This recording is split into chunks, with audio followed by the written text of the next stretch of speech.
বালা বন্ধু আমি চলে যাচ্ছি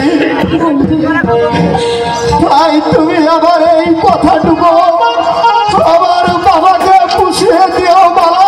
বন্ধু বন্ধু রক্ষী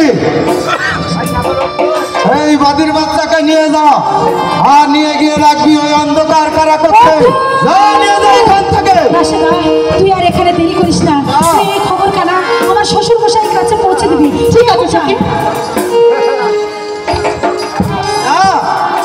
দাঁড়াও, কোথায় যাচ্ছ মালা?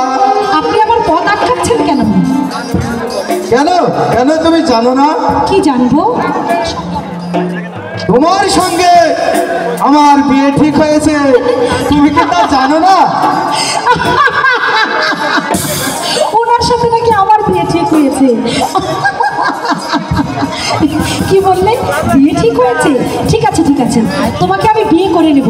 তার আগে যদি আমার একটা প্রশ্নের উত্তর দিতে পারো, বলো। তোমার সঙ্গেই আমি বিয়ে বসবো। আচ্ছা এদিকে শোনো, আমাকে বিয়ে করবে তাই না? আচ্ছা তুমি কখনো বাদর দেখেছো? হ্যাঁ দেখেছি। দেখেছো তাই না? আচ্ছা বাদরের গলায় কখনো মুক্তোর মালা দেখেছো? না। দেখোনি তাই না? তা দেখি না। খুব বুদ্ধি তোমার, দেখোনি? আরে শয়তান, তুই বাদরের গলায় মুক্তোর মালা দেখবি কি করে? আরে শোন, কথায় আছে বাদরের গলায় কখনো মুক্তোর মালা শোভা পায় না, শোভা পায় আমার মতো মালার গলায়। আর আমি হচ্ছে